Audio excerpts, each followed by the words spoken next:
I was one of those kids who didn't like school. I didn't like teachers. I didn't like students. I didn't like people. From 8th grade to 10th grade. And if you were to guess who caused me to hate the world, who would it be? I gave you just a couple of clues this morning so far. My own father. I didn't know how to separate the two good qualities that he had from all of the bad ones. So I became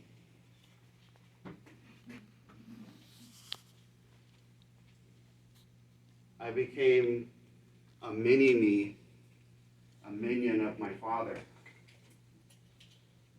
And, I don't know if you guys do this or not, I hope you don't, but most teachers will take their classroom roster to the previous teacher and say, hey, can you tell me who all the roster rejects are? I'm like, no, I'm not going to tell you anything. Let the kids start with a clean slate every year. Because sometimes those horns can turn to halos with the right influence. Sometimes those horns will disappear while you're there, but when the sub comes, you'll find out they were just being held up by the horns. Just being honest. Okay? So I'm going to ask you, do you think that there are some kids that have no intrinsic motivation whatsoever to do well in life, in class, or in life?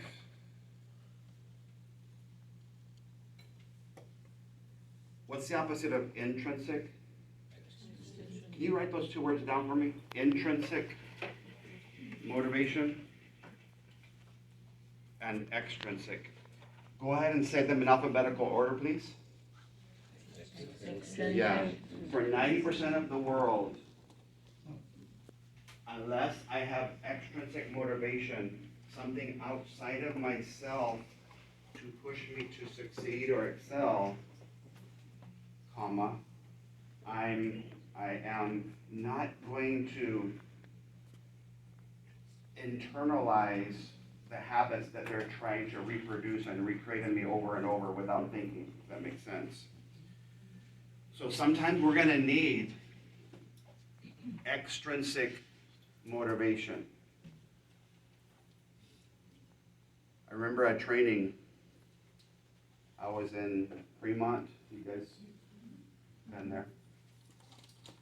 And with Fremont, I was working with their high school kids, and at the end of the training, the kids were winning $10 gift cards. And this one dude, his name came out. He was like, Mr. McDonald, I don't really want the 10 bucks. And I asked him this, and if you remember the song, what is this? How does this help me with the song? YMCA. Yeah, I don't care about that part. But every question in writing and reading and math, they're going to ask you who, what, when, where, why, which, how. So we're going to learn that to make sure we understand. How do I, regardless of grade level, teach that? I said, why do you not want the $10? He said, well, there's a lot of kids in here that are extremely poor, and I want you to bless them instead. He said, but if I could get one of those poppers,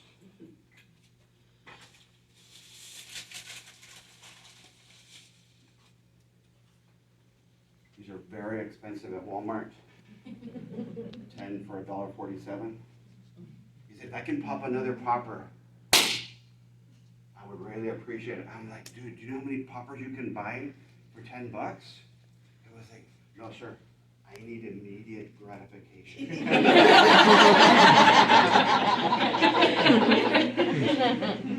And I'm thinking in my head, 16 years old, he was willing to give up a $10 gift card for a 10-cent popper.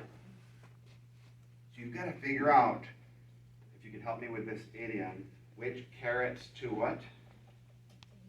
Dangle, or which hoops to jump through by learning about your students. What is it that makes them tick? And and what ticks them off. Because you do not want the Incredible Hulk to turn into the Hulk. He's incredible for a reason. He transformed into something that's positive.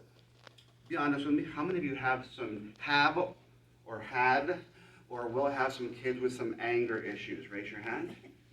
Okay. I saw one of you, I'm not going to name him, but he went like this.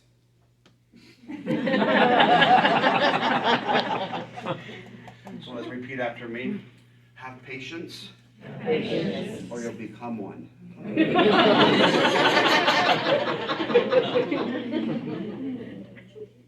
There's too many students that are like Bill McDonald that had parents who called him a what? Loser. So if you can hear me, go ahead and hold your right hand that way for me. Is it possible that kids call each other that? Yes. Sometimes in your presence? Yes. If I could just do this, watch it. This is a lot of work.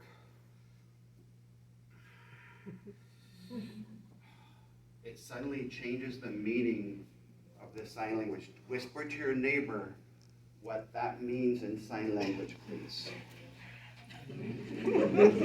For 5 tickets, if you can tell me the 3-word sign language symbol that it means, go like this, and you'll get 5 tickets for yourself for the raffle.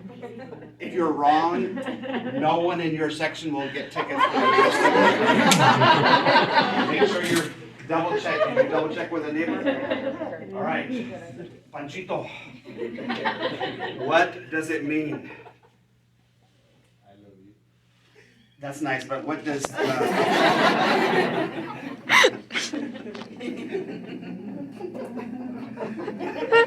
love you too, man.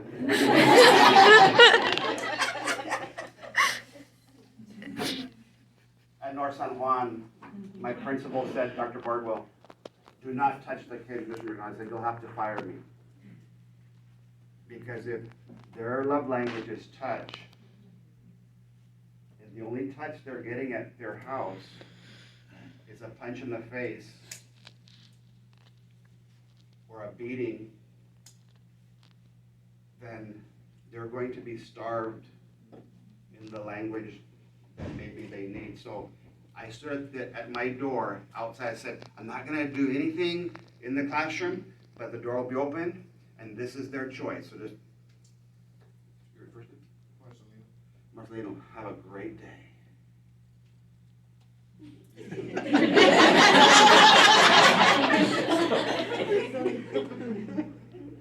It was nice working with you today. Because we were trying to get 4s. May the 4s be with you. See, and also with you.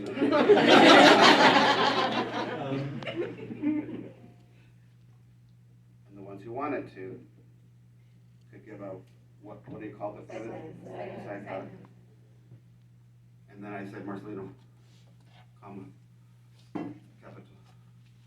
I love you.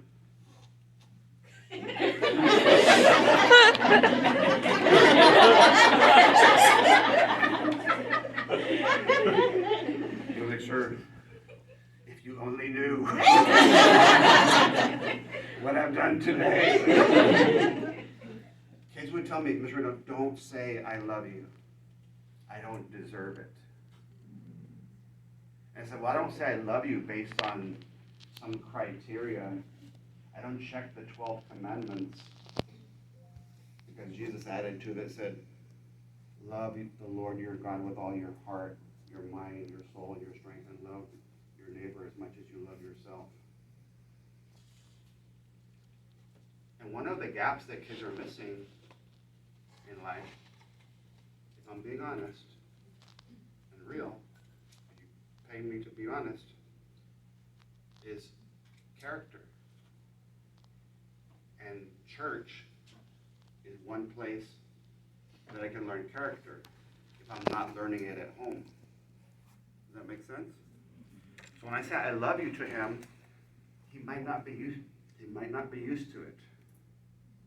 Okay, so I'm going to try it again. Everybody say rewind. Rewind. Let's try this again. Marcelino, right? He looks real cool with, I want to look as cool as him, so I'm going to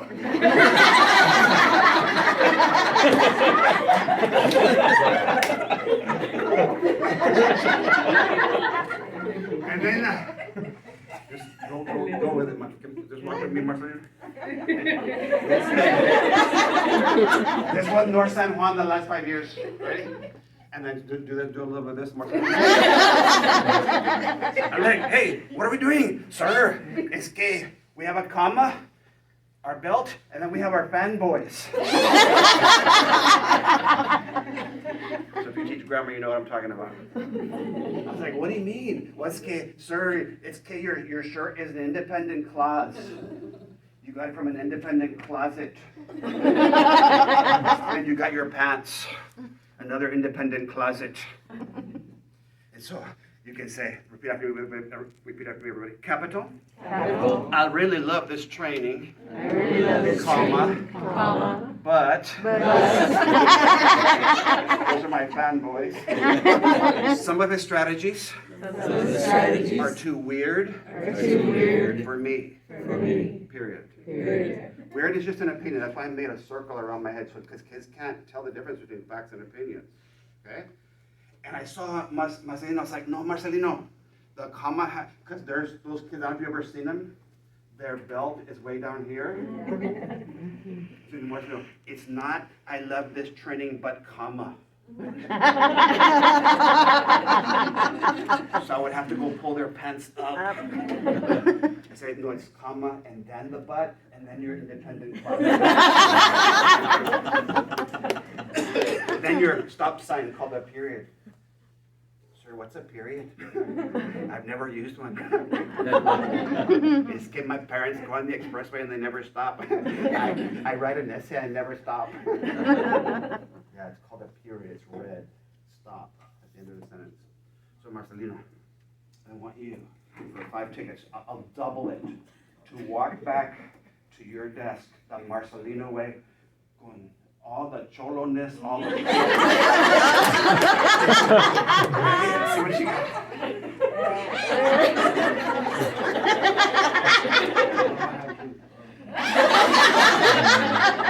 I'm not sure what. How many of you saw this? The shoulders were like, he was hitting people. When you go down the hallway and you're in that single file line, you're hitting the kids coming the other direction. You're banging. Hasta payasa. There's Tex-Mex for a move over clown.